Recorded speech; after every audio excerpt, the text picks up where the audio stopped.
Israel was winning in Lebanon. Trump said, Netanyahu stop. Netanyahu stopped. Israel was winning in Syria. Trump said, Netanyahu stop. Netanyahu stopped. Israel was winning in Iran. The 12-day war. The Israeli fighter jets were operating freely over Iranian airspace. They were probably hours away from taking out the Ayatollahs, especially after you see how unstable the country is. But what did Trump do? Trump came into the war to stop the Israelis and save the Ayatollahs. Okay? And what about Qatar? When Israel made an operation against Hamas leaders being protected in Qatar, Trump had a giant tantrum, Olympic tantrum, and then he made Netanyahu apologize to the murderer of 1,200 Israelis down here in Gaza and the abductor of 250 Israelis, the emir of Qatar, right? Netanyahu was made to apologize to that guy by Trump. And then Trump said, I'm extending NATO-level protection to Qatar, which obviously means Israel, if you ever attack Qatar again, you're fighting with me. And Pete Hegseth, Secretary of War, announced that now the US is going to be training the Qatari Air Force. And Trump stopped Israel in Gaza. What if America is actually funding the very forces that want it destroyed? Meet Francisco Gil White, a political anthropologist with a PhD in evolutionary anthropology who studies how entire populations are manipulated through the narrative. And here is what makes this different. He's a Noahide, not Jewish, not Israeli. No reason why any Jew should not hold his head high.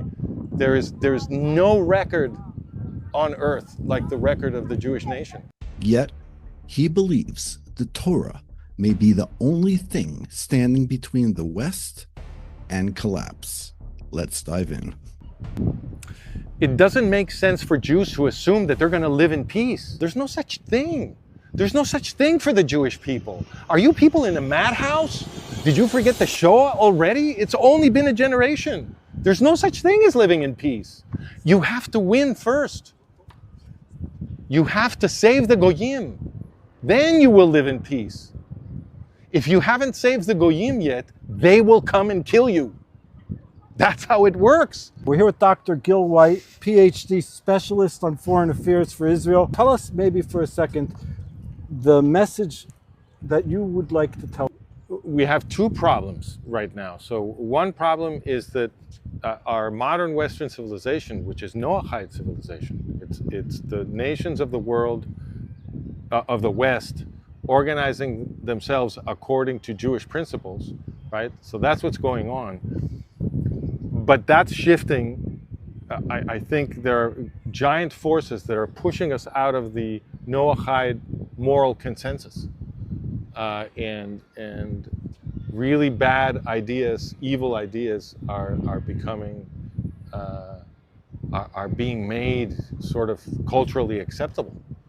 So do you think that's malicious? Do you think that was done I absolutely think it's malicious. This is actually an intergenerational process that has been going on for 25 centuries at least. And it has to do with the collision in the West of two great systems of thought, the Greco-Roman system of thought and law and politics, and the Hebrew system of law and politics. And those two systems are mutually exclusive. All right? What does that mean? Well, because the Jewish system of ethics and law and politics is a system that is based on making sure that you are protecting your fellow human beings. Whereas the Greco-Roman system of ethics, law, and politics is barbarians killing each other to death. It's the law of the strongest. Right. So whoever is strongest gets to make the rules and to oppress everybody else. That's all it is. So is American democracy going on downward? Is that what's happening? I think all of the West is moving outside of the Noahide ethical consensus on which it was built. I think it's moving outside. And then the other big problem that we have is that the Jews seem to think in modern times that it is okay to have this sort of a microcosmic Judaism, you know, where you follow the mitzvot in a kind of a private way in your community, and that's basically what you are and what you do. No, that's not what Judaism is. Judaism is the movement that is supposed to save the entire world. And I think the problem that we're having today is that it is no longer part of Jewish identity to save the entire world. Because right now, if you have your own state, you have your own navy, you have your own army, right? Well, this would be the time to proudly say we are Jews and we're going to save the Goyim. Let's do it, guys. This is what we came here to do. That's right. What Judaism is for. The Torah is not just for the Jews, it's for everybody. If everybody knows the Torah, we will all live in peace. So obviously, the job of the Jews is to take the Torah to the rest of the world. We are in a unique historical moment because it's true that anti-Semitism has grown tremendously. There's no question that the Jewish state is under attack. We just suffered the biggest terrorist attack since the Holocaust. So obviously a lot of things don't look so positive. But on the other hand, there are a lot of us Westerners who are standing by Israel. It's just that the media doesn't talk about us. They want the impression to be made that everybody's turning against Israel. So that's part of what's happening in the media. But there are many, many Westerners who are on Israel's side, myself included. And it is a very interesting historical moment in times of the possibility for communication, okay? Because right now, the amount of capital that is controlled by the Jewish nation all over the world is actually considerable. And that capital can be invested in explaining to the Goyim the situation that we are all in the West. And if that communication effort happens, and the functioning of the system is explained to everybody, then I think we can turn this around. The world is at risk with anti-Semitism because anti-Semitism is much deeper problem than hating a Jew. There's something much, and like... Well, it's structural. So okay. Anti-Semitism is the lever that the totalitarians pull in order to enslave the Goyim. That's what anti-Semitism is. So say that again?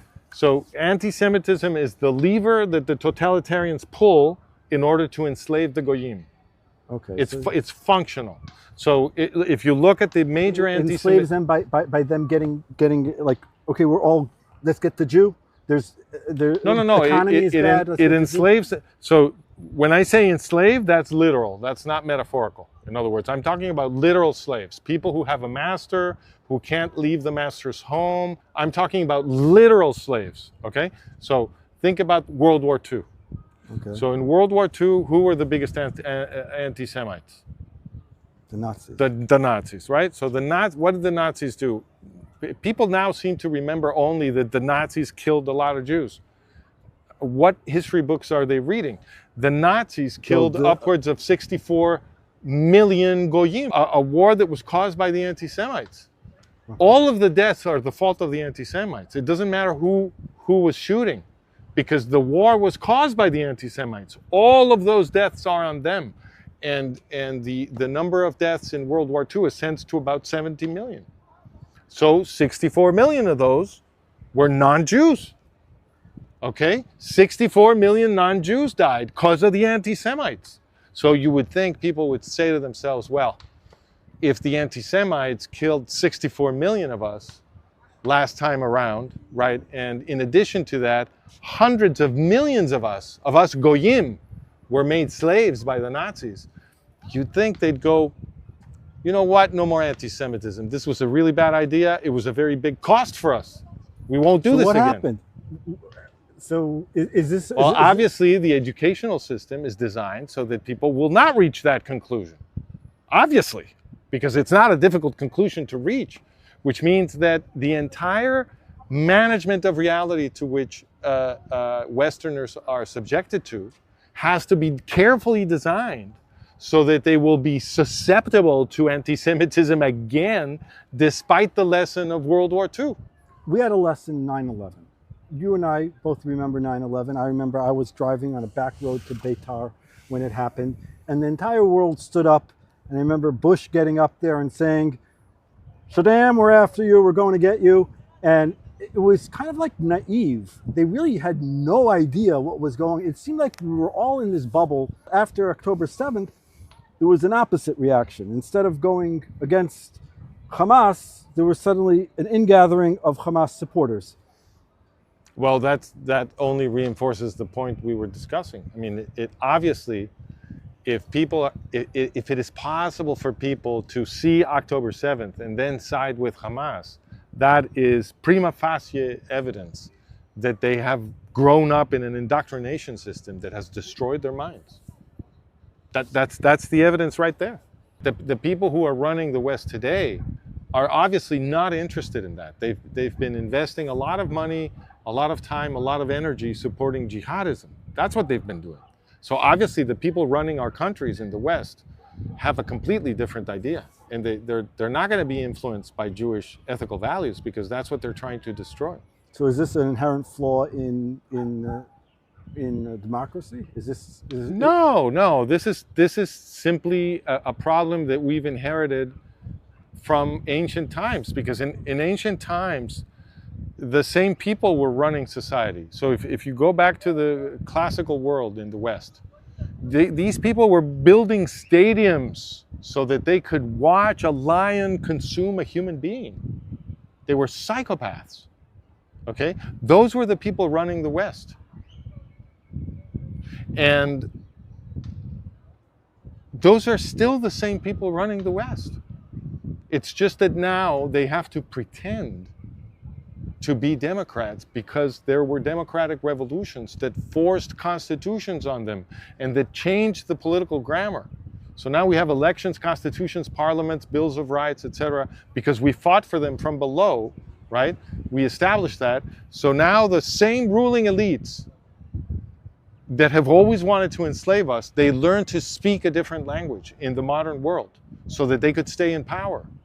But they're not collaborating with the democratic experiment. They've been secretly trying to destroy it. So you really feel there's a conspiracy. It is it's quite obvious. Once you say that there's a conspiracy, meaning that not a conspiracy like there's a bunch of people sitting there like, you know. Why not? Why is that so crazy? Why is it so crazy to say that the most powerful people in the world have an agenda? They have an agenda. They make plans. I'm sure they make decisions about how to move the chess pieces. None of that is ridiculous. It's all obvious. Obviously, look, they even have famously public places where they meet. Like the World Economic Forum, like the Council on Foreign Relations, the Trilateral Commission, blah, blah, blah. They have institutions where they all get together. Why is it? Look, the bias against conspiracy theory is just a bugaboo. It's el coco, como le decimos en español. What do we call it? What do they say in English? The guy that's going to take the children if they misbehave. No, but in English they have the boogeyman. The boogeyman. That's what it is. The boogeyman. It's a boogeyman. Thank you. So it's just there's nothing strange about conspiracy theory. It makes perfect sense to do conspiracy theory. The people who are up in power are always corrupt. They're always conspiring against us. So Trump sits with the Arabs and says, "You take Kuwait, we'll take Sudan." They're always doing that kind of stuff. So the only reason that people have a bias against conspiracy theory is that the educational system, which is the linchpin of the system that manages our reality, in the universities, they're always telling people that conspiracy theory is a sin. Right. It's like the first commandment. You're nuts. Yeah, everything, there's order. You're nuts. Everybody's honest. You need pills. There's no fix in the game. You're paranoid. How could you ever think that anybody in power was ever going to do an underhanded thing in secret? Right. You're crazy. Come on, this is indoctrination so that we won't think. So that the minute that we become suspicious of power, we will feel guilty. We will feel ashamed, like we're about to be expelled from our own polite society. You see, it's a trained reflex. But obviously, the people in power conspire, and you just have to see how they behave. to understand that they're trying to destroy Western democratic civilization. So do you think on January 8th, when Iran was going nuts with Trump balked, he should have gone in, he should have neutralized the government at that time? Do you think that Trump stopped the war right down the block over? You could walk in a half hour, you could be in Gaza from where we're standing right here. Well, I mean, I think Trump. And he pulled the plug too quickly. He said it made it all about. But look, Trump did this on every front. So he stopped Israel in Lebanon. He stopped Israel in Syria. That's right. Israel was winning in Lebanon and in Syria. Could have liberated both countries. Could have created a democratic Syria allied with the Rojava Kurds in the north, who are now going to be destroyed on Trump's orders, and the Druze in the south. Instead, it kicked it on to the next generation because it's just, you know. But look at all for a politician, he's got to finish another 2-3 years. No. Don't get distracted by Trump. This is U.S. policy. This is U.S. policy. It's not Trump. U.S. policy of let's look, as long as they're not making noise, we don't hear them. It's U.S. policy for decades. If they're not look, flying, Ronald Reagan was sending billions of dollars in weapons to the Iranian Ayatollah. Ronald Reagan was a good president, I think. Ronald Reagan was sending billions of dollars in weapons to the Iranian Ayatollah. I said the wrong thing. In one ear, out the other. I don't know. The next thing you said after I said that was, I think Ronald Reagan was a good president. The Iranian Ayatollah wants to exterminate the Israeli Jews. Well, Ronald Reagan was arming him to the teeth, and you think he was a good president. We're going to be killed. We're going to be killed. So you say that there are things happening that most people don't know about. I didn't know. No, that's famous. Well, it should be famous. That was a public scandal in the 1980s. See, I was a kid then. Right, but look, I've been involved. But you remember? But you know what Watergate means? Yes. Well, yes. Watergate was nothing. Yeah. Don't you see? This is how the management of reality works. Well, Watergate. I remember listen when to this. Bush gave a bunch of money to Iran. Listen to this. Buckets, a whole train of cash. What was that? Listen to this. Watergate was a burglary. Yeah. They sent a couple of guys got some microfiles to open a door and steal some files. Right. And that's the thing you know about. Iran-Contra was I know. the U.S. president sending billions of dollars to the worst enemy of the United States. Just a guy who says he wants to destroy the... No. Don't give me the reason why. It doesn't matter. That's not the right reason, but it doesn't matter. The commander-in-chief of the U.S. Armed Forces was sending billions of dollars to the international jihadi terrorist who had state-sponsored rituals to chant "Death to America, Great Satan." But look, today in retrospect, in hindsight, is always 2020. But at the time, correct me if I'm wrong, before 9/11, most people did not have a clear impression of what jihad is. And jihad, even between Shia Muslim and Sunni Muslims, you're wrong about this. Jihad could be a spiritual movement within the soul. It doesn't have to be. The Iranian Revolution made very clear what jihad is. Because they're all Shia Muslim. It's the only country in the world that's Shia. It doesn't matter if the Iranian Ayatollah is saying the meaning of jihad for me is the destruction of the United States of America. So you got to be stupid to give him money. No, nobody would be that stupid. Right.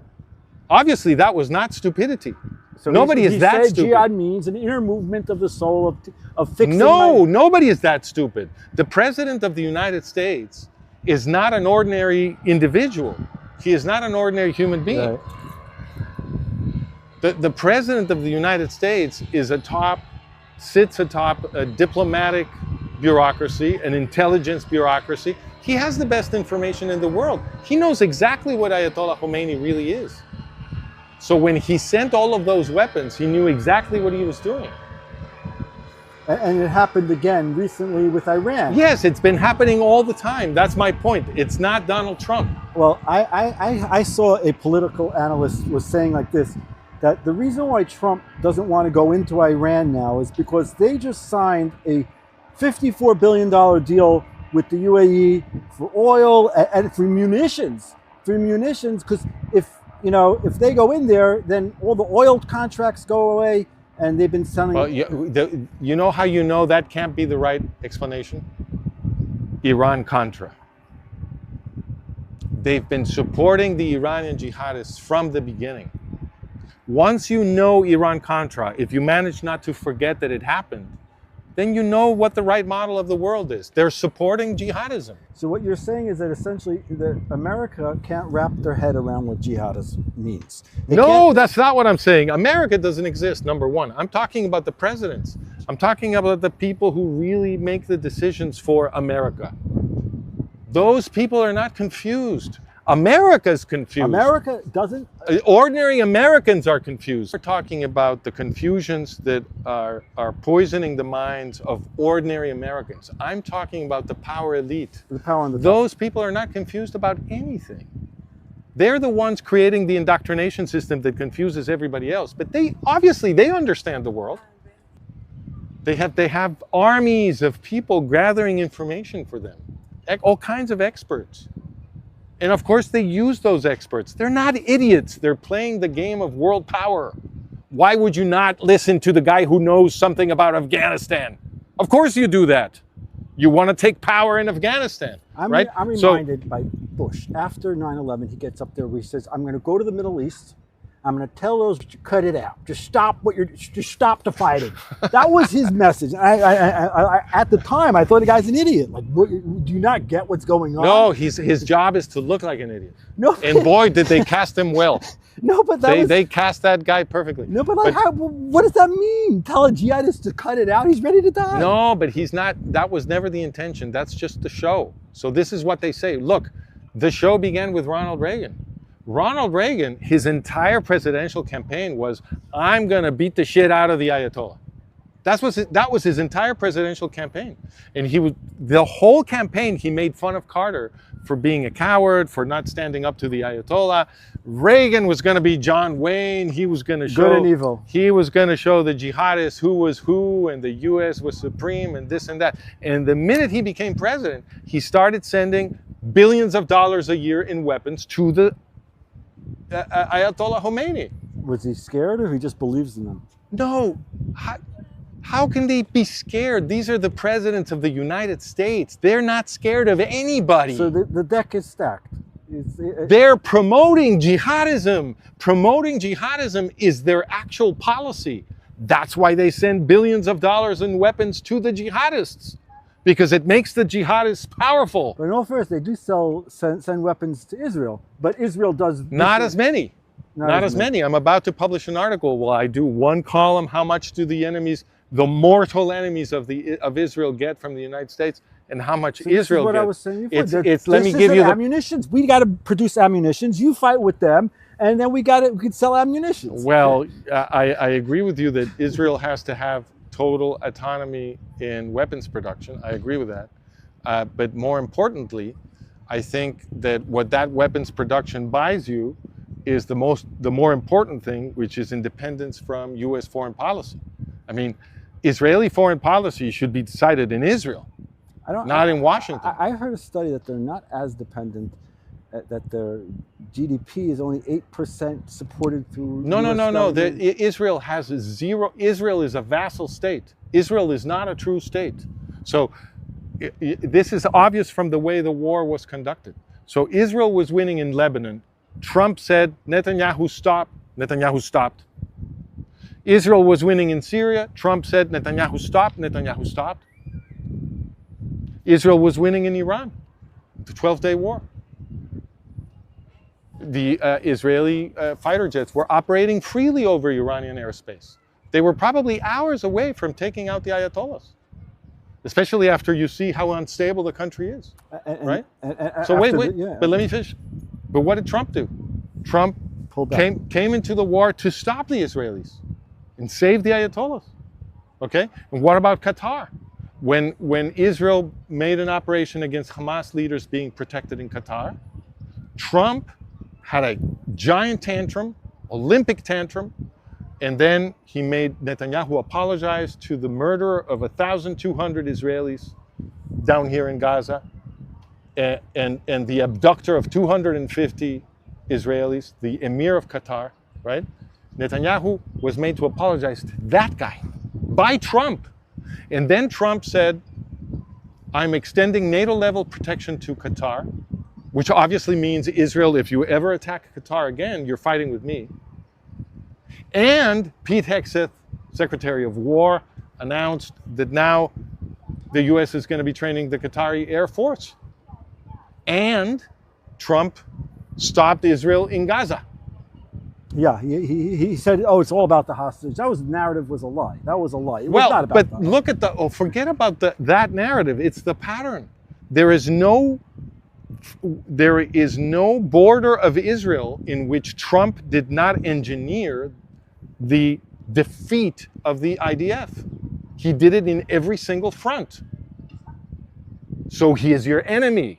And this is a pattern that is consistent across US presidents. That's why I went back to Reagan. I can fill it in if you want, but it's easier if people go to the articles and see the documentation. Every single president has been undermining the security of Israel. The one item that so you say Israel's success is despite all these. Absolutely. Is that a consistent, not only narrative among the jihad and the people who infiltrate America, but it's the actual government and the leaders who are, for some unexplained reason, you say it probably is conspiracy. And I don't know there's no way of knowing that. Well, other look, than just looking at what. If the most powerful country in the world is your enemy, you should just assume that your government has been corrupted. Yeah. Why would you assume anything else? They have tremendous resources with which to corrupt your government. If they're your enemies, well, obviously that they did it already. And that would explain a lot, wouldn't it? It would explain why every single time the Israeli government does something important, it ends up affecting the security of the Jewish state negatively. I mean, that it seems like out of some comedy movie. How can it be possible that these people always undermine the security of the Jewish state? They managed to lose all of the wars they're winning. How did they do that? It definitely is a very thought-provoking question. It definitely needs. I don't have an answer. I'll tell you. I agree that there's a lot of things that are happening currently with Iran, which makes no sense why they didn't go in on January 8th. With Gaza, why they decided to give it back when they know, and they knew all along that there's tunnels there. Well, but we know why they did it. They did it because Donald Trump gave them an order. That's exactly what happened. So the question you have to ask yourself is not why they did it. We know why they did it. They did it because they're the servants of the US president. The question is, what is happening psychologically inside the Israeli citizenry that it is so difficult to notice this? Well, I think Israelis love peace. We love to just believe that everything will be okay. But a lot of people don't think this way. But I'm saying, deep down, we were all sick with Corona here. We couldn't go outdoors. We all just wanted to get back to normal life. For the past 5 years, there's been almost no normal life. Since the war ended in Gaza a few months ago on Sokol, and just 2 weeks ago when the last hostage body was exhumed. So everybody's so excited to get back to normal life. Happy ending, American movie, everything is good at the end. The European movies don't have happy endings. Okay, so then the question, I guess, is larger. It's a question that has to do with Jewish education. Because you see, from the most obvious scientific point of view, the least risky prediction that a historian can make about the 21st century is that there's going to be a great mass killing of Jews. Right. Why? Because we had one the century before, and the century before that, and the centuries before that, century after century after century. Right? It happens every century. Right? So you would think, oh, well, the Jews must have understood after a few centuries that this happens every century. I mean, just like we know that the sun is going to come out tomorrow because it's come out every day of our lives way back until the day that we were born, right? It's the same kind of inference process.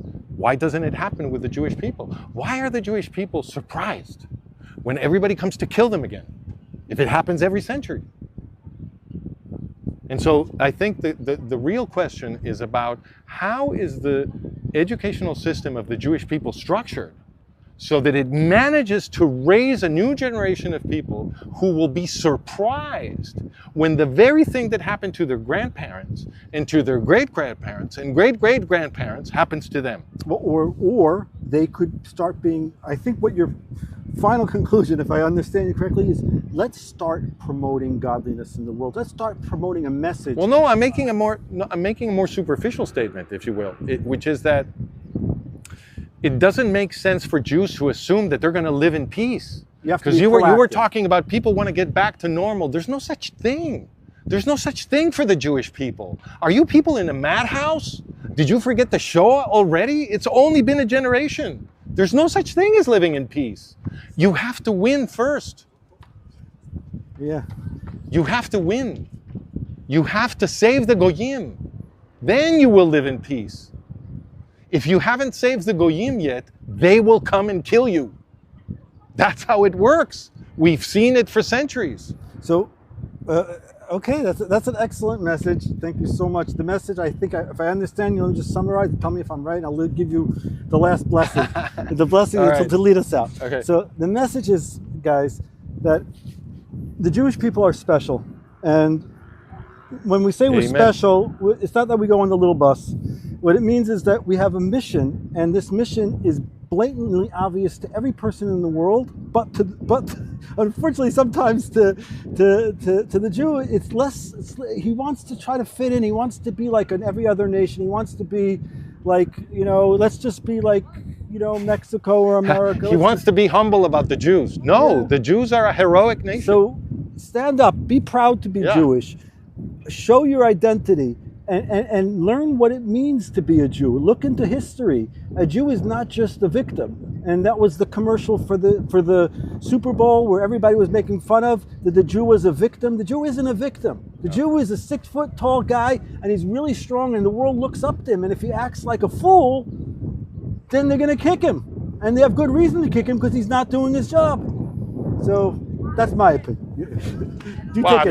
I like that. I think that there's no reason for any Jew not to hold his head high, because there is no record of any nation quite like the record of the Jewish nation. What can compare? What nation can boast that they saved an entire civilization? Because that is what the Jewish nation did with the West. When the Jewish nation came in contact with the Greco-Roman world, the Greco-Romans were completely lost. It was a world of total sin. Okay, these people thought, just as an example, that it made sense for your day of fun, like going to the movies, to go to a stadium to see how a human being was destroyed by an African beast. These people were completely nuts. And the Jews saved them. The West today, look, the West began with the worst societies on the planet Earth. The worst. And it ended up with the best. And that is an achievement of the Jewish nation. So there's no reason why any Jew should not hold his head high. There's no record on earth like the record of the Jewish nation. And what is endangering the world today, in my view, is that the Jews have forgotten their mission. We need them. We need the Jews to save us. And I think a lot of Goyim are ready to fight with and for the Jews, but we'd like for them to lead. Francisco, Dr. White, thank you so much for joining us. We hope to see you more in Israel. Maybe we'll go visit in Yehuda v'Shamron. We'll be able to see that new settlement that's being built. Thank you so much. My pleasure. Shalom, shalom. Shalom.